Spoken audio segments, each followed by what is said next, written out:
Hello, beautiful conscious creators. Are the people in your life that you had close relationships with falling away?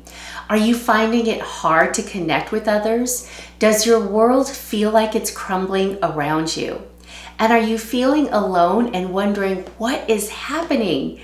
Well, let me share the good news with you first. You're not alone. And in this video, I'm going to talk through why this is happening so that you can feel greater peace through this process. And most importantly, I'm going to be sharing 5 tips on how to move through this with the greatest ease. I'm Kim Thalken, intuitive channel, quantum healer, and hypnotherapist. And I am so glad you're here because so many of us experience this. And I have to say, from my path, it's one of the most difficult aspects of awakening and ascension to navigate our way through. So I'm going to be covering a lot of information here that I hope will support you on your journey. And I would love it if you'd like this video and subscribe to my channel. And I'm thanking you from my heart. So let's get started. So we all know just how important relationships are to us in our life. I mean, we depend, and that's an operative word here, on the comfort they bring us, whether it's our friendships, our significant others, or our family members. And as humans, we don't like feeling alone, being alone, or let alone working through things alone. Yet it is a necessary part of the awakened journey. And every person that I know who's on this path goes through this. So let's talk about why this happens. Well, awakening and ascension, and in my experiences, those are 2 different experiences, yet interconnected. They both equal purification, and it is a purification process that brings to light everything in your reality that is not conscious, meaning of the heart, aligned with the soul, and free of programming. And this experience will amplify everything that is not aligned with the purity of your soul and where it is you're heading on your path. Because awakening means that your soul is coming online, meaning that you're going to be living more from your soul, your higher self, and less from your lower self, the ego.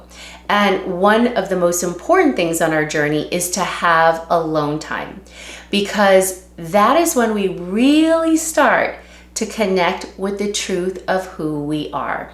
And it's hard, nearly impossible, to do that with the distraction of everything and everyone else in the world that used to be a part of our reality. So let's talk about how our relationships actually fall away. Well, it can be any number of ways really, but here's what I've noticed on my journey. And so one way is organically. The relationship just naturally falls away. Time passes, there's no communication or connection in any way, and it naturally dissolves. And then there's no real desire or effort to keep that connection in place. And so it just falls away. Now, the next way is that there's an abrupt ending, like something unpleasant happens unexpectedly out of nowhere, where there's nothing left to do but end the relationship because there's no real resolution to be had. The situation is kind of just what it is, and there's nothing that can be done at that point in time based on where everyone is on their path. And so there's no resolution, or should I say even a desire to resolve anything as a result. Now, finally, there may be a harsh ending, which is exactly what it sounds like. It's not fun, but it's when you're holding on to an unconscious relationship out of fear of letting go, resisting letting go, resisting the new. For whatever reasons it is, you're holding on, and there's a buildup through a series of experiences where you're being shown this isn't aligned anymore. But because you're still holding on, something harsh happens to bring everything to a head for you to realize and get you to the point where you say, I'm done. This is it. And I'd love to hear in the comments below if you've ever experienced a harsh ending to a relationship and what happened there. How did it make you feel? All right, I have. I certainly know I have, and it's harsh, and that's exactly what it's like. It's not fun. But anyway, so you might ask, like, what happens next with these relationships? Is this forever? I mean, does it come to an end forever? And there are one of three things that I've noticed that have happened in my relationships as I've gone through this process that I'll share with you. And some of this gets into soul contracts. But the first thing is the relationship ends altogether in this lifetime, because everything you agreed to experience together on a soul level has completed. It's finished its course. You accomplish what you set out to do, learn and grow from each other. And so it comes to an end in this lifetime. The second thing is you might find that a separation in the relationship is needed for a few or more years, because that relationship is not serving either party anymore. And time away is needed for each party to explore, experience, and learn on their own first for this next part of the journey. And then in time, you might circle back again to each other. But this time when you connect, you're both coming into the relationship from a higher version of yourself. And therefore, you form a more conscious relationship that holds greater purity and is going to serve each of you in a higher way. And I want to add to this. So the circling back to each other will be orchestrated by your soul in the most profound way. Now, of course, when the relationship comes to an end, you don't know if it's forever or if it's going to take a few years or what's happening. But if on a soul level you're meant to reconnect with somebody, then you will, and it'll be a beautiful, beautiful experience. So let me just share an example of how this works. So someone that I was very close to, our relationship came to an end. It was like an abrupt ending. And it was as I was going through my awakening, surprise, surprise, because it was just no longer aligned for either of us, right? So 7 years later, I was vacationing in a different country, no less. And lo and behold, who walks right in front of me as I'm walking down the path towards the beach? This same friend. She just so happened to be vacationing there too. And so since then, we've remained very close friends. It's almost like everything kind of, our universe has brought us back together. But the relationship is very different from what it was. It feels different. It looks different. It is different because each of us are different. So it's a profound experience when it happens, and that is essentially the magnificence of our soul that orchestrates and aligns everything for us in that way. So I would love to hear in the comments below if you've ever reconnected with a friend like that who you felt out of favor with. It's pretty amazing when that happens. So you might even find that you do stay in contact with someone, but maybe not as frequently. And the closeness that once was there also changes because you're shifting and expanding. And so the nature of the relationship then shifts accordingly as well, because everything is driven from your consciousness. So perhaps you were feeling like this relationship really wasn't working anymore or supporting you in any way, but you can now see it more clearly for what it is and who they are in an elevated state of consciousness. And then you're okay with it because it just means you engage with that person in a different way now. The other beautiful thing that happens is your universe will bring in new connections all together and new community with like-minded people. And a lot of times what I've seen and experienced is, especially on the spiritual journey, is that you'll more than likely find spiritual communities to join where you can come together with others that are sharing similar experiences. Their world is changing, your world is changing, and they understand woo-woo talk. And it feels liberating to speak freely and be yourself with others who can do the same because they're going through that too. And it's great. And I know that I've certainly found support in these groups and have met beautiful, I would like to say soul family. Wow, that really feels good to finally have people around you that you can resonate with, be around, and you can kind of talk the same talk. So now here's what I want to offer with 5 tips on how to move through this experience. So the first thing is your needs are going to be changing. So what you once enjoyed doing and what your idea of fun was and what you considered enjoyable is going to be different. So you're not going to be quote unquote missing out because the things you once did aren't really going to make you happy anymore in the way that it used to.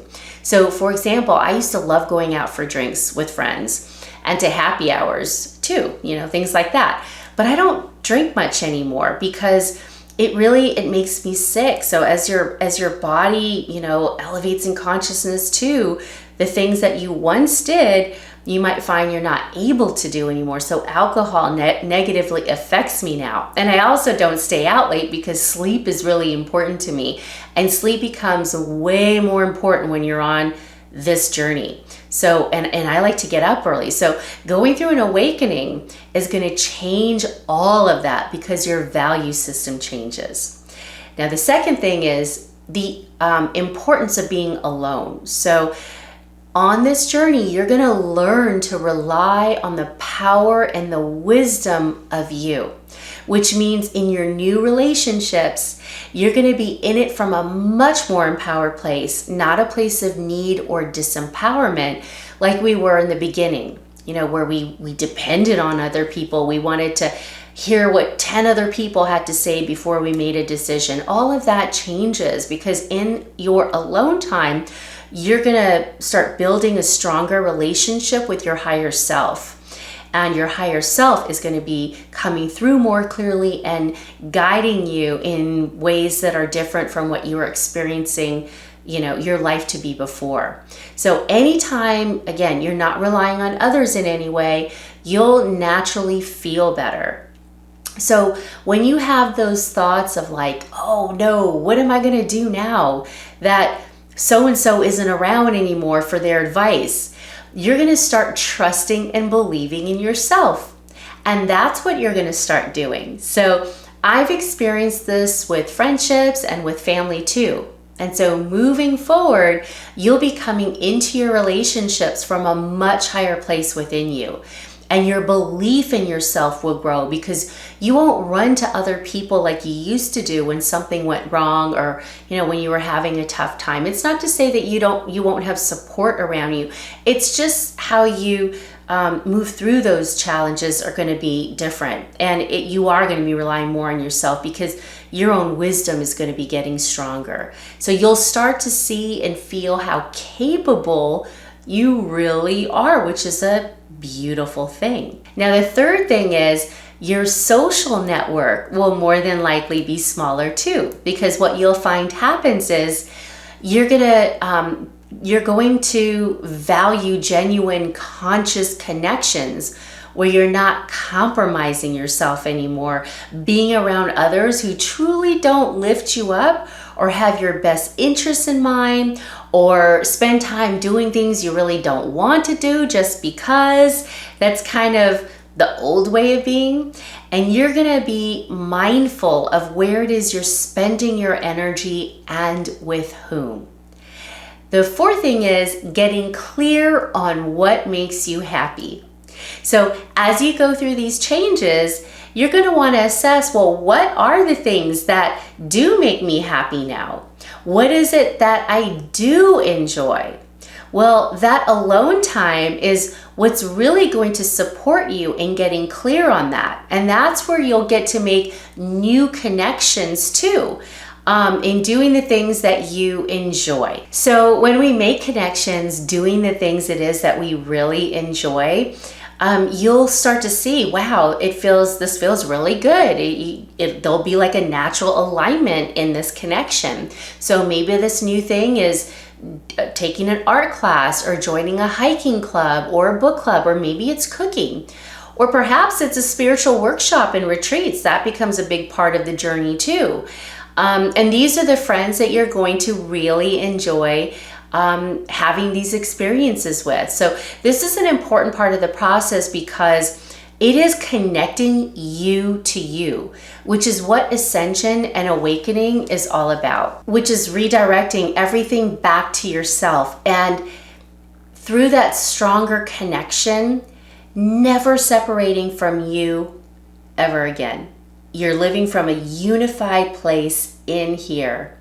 All right, so the fifth thing is your universe is always going to have your back. So remember that, because it's your higher self that's guiding you all along. So even when relationships start to fall away, you will still have people in your life that will be there to support, but it'll be in a different way than what you were used to, and that's the point. So I want to leave you with this. When you look back at the unfoldment of your journey, you're going to see the absolute divine perfection in it, even though there will be difficult times and challenges. You're going to understand the importance and the significance in everything that happened to elevate you to where you are today. So just remember that. And if you need to listen to this again and again until you remember, you can do that too. Because sometimes we do need to be reminded when we're going through difficult times. All right, thank you so much for being here with me. I hope this supported you in some way, and I'll see you in my next video.